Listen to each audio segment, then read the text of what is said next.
इन शहर की गलियों को आराम से देखना मुझे बहुत पसंद है। ठीक है साहब, मैं चलता हूँ, कल फिर आऊँगा। अरे रतनलाल, रुको तो। मैंने सुना है कि तुम अपनी बेटी को कुछ पैसों के बदले किसी को दे रहे हो। अब अभी किसी को बेचे नहीं तो क्या करे साहब। एक छोटा बेटा है, उसको पढ़ाना भी है, उसकी देखभाल भी करनी है। और अगर मैं बेटी को घर में रखूंगा तो उसकी शादी कैसे करूंगा साहब। तुमको कितने पैसे मिल रहे हैं? अब 50,000 साहब। देखो, मैं तुमको पूरे 20 लाख रुपए देता हूँ। तुम अपनी बेटी संध्या को मुझे दे दो। हैं? अब 20 लाख? धन्यवाद साहब, धन्यवाद। मैं कल ही उसे आपके पास छोड़ जाऊंगा साहब। अगले दिन रतनलाल संध्या को हमेशा के लिए योगेश्वर के यहाँ छोड़ आता है और बदले में 20 लाख रुपए लेकर घर आ जाता है। रतनलाल जिंदगी में पहली बार इतने पैसे पाकर बौखला गया। उसने एक अच्छा घर लिया। कुणाल, अब हमें कोई चिंता नहीं है। तो अब अच्छे से पढ़, खूब मन लगाकर पढ़ाई करना। पापा, मुझे पढ़ाई करना अच्छा नहीं लगता। अरे तूने अगर ज्यादा बकवास की ना तो बहुत मारूंगा। कल से तू अच्छे स्कूल में जाएगा तो जाएगा, हाँ बस। कुणाल का एडमिशन एक अच्छे स्कूल में हो जाता है, लेकिन आए दिन स्कूल से शिकायत आती ही रहती है। 10 साल बाद एक दिन प्रिंसिपल मैडम रतनलाल को स्कूल में बुलाती है। रतनलाल, आपका बेटा कुणाल बहुत आवारा हो गया है और ये बिल्कुल भी पढ़ाई नहीं करता है, बल्कि उसका दिमाग गलत कामों में जा रहा है। अब मैं उससे बात करूंगा मैडम। ठीक है, आज ये आखिरी मौका है। अगली बार तो मैं उसे स्कूल से ही बाहर निकाल दूंगी।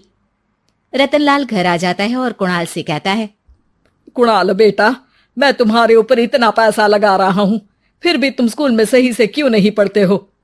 आप तो रहने ही दीजिए, मैं सब जानता हूं कि ये पैसा कहां से आया है। और वैसे भी अब ये पैसा मेरा है। मेरा जो भी मन होगा मैं करूंगा। आज के बाद मैं कभी स्कूल नहीं जाने वाला। रतनलाल को अपनी बेटी की याद आती है और वो रोने लगता है। 5 साल बाद कुणाल एक दिन एक लड़की को शादी करके घर ले आता है। पिताजी, ये मेरी पत्नी है स्वीटी। तुमने शादी कर ली? हाँ, शादी कर ली मैंने, दिखाई नहीं दे रहा। और अब से आप फिर से कमाना शुरू कर दो। बहुत बैठ कर खा लिया। कुणाल, तुम इस बुड्ढे को घर में क्यों रख रहे हो? देखो ना, ये शराब पीता है। इसे घर से बाहर निकाल फेंको। अरे स्वीटी, ये मेरे पापा है, कैसे बाहर निकाल दूं? और वैसे भी घर में कोई तो चाहिए ना काम करने वाला।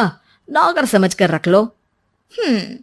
इस बुड्ढी को तो घर से बाहर निकाल कर ही रहूंगी मैं कब तक इसके लिए खाना बनाऊंगी? स्वीटी एक दिन घर के बाहर पार्क में अपनी दोस्तों के साथ बैठी होती है। तभी वो रतनलाल को बुलाती है।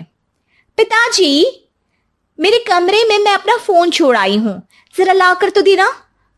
हाँ जरूर, अभी लेकर आता हूँ। रतनलाल फोन लेकर आ जाता है। कुछ समय बाद स्वीटी के फ्रेंड्स भी चले जाते हैं। स्वीटी अंदर आकर शोर मचाती है। चोर चोर! कहाँ है चोर? मुझे तो यहाँ कुछ नहीं दिख रहा। अरे ये अलमारी खुली पड़ी है, जरूर किसी चोर ने ही खोली होगी।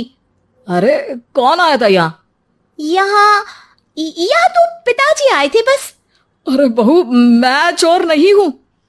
मुझे तो आप पर अब बिल्कुल भी विश्वास नहीं है पिताजी, क्योंकि जब आप पैसे के लिए दीदी को बेच सकते हो तो आप चोरी भी तो कर ही सकते हो। अरे लेकिन वो सब तो मैंने तेरे भले के लिए किया था ना। मैं तो कहती हूँ कि हमें इनकी कमरे की तलाशी लेनी चाहिए। तुम बिल्कुल सही कह रही हो, चलो। स्वीटी और कुणाल दोनों रतनलाल के कमरे की तलाशी लेते हैं और उन्हें वहां स्वीटी की ज्वेलरी और पैसे मिल जाते हैं। मैं तो पहले ही जानता था कि चोर आप ही हो।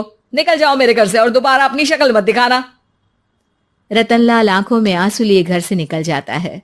स्वीटी मन ही मन सोचती है, आज तो मेरी प्लानिंग सफल हो गई। जैसा मैं चाहती थी ऐसा ही किया और बड़ी आसानी से उस बुड्ढी को चोरी का इल्जाम लगाकर घर से भगा दिया। रतनलाल की हालत अब ज्यादा खराब हो गई और वो सड़क पर बैठकर भीख मांगकर खाने लगा। एक दिन वहां एक गाड़ी आकर रुकी और सड़क पर बैठे सभी भिखारियों को अपने सेंटर ले गई। एनजीओ की मालिक संध्या एक एक करके सभी को सुविधा मुहैया कराती है। तभी उसकी नजर रतनलाल पर पड़ती है। पिताजी? संध्या, तू? पिताजी, आपकी ये हालत कैसे हुई? ये सब मेरे बुरे कर्मों की सजा है जो मुझे मिल रही है। मुझे माफ कर दे बेटी।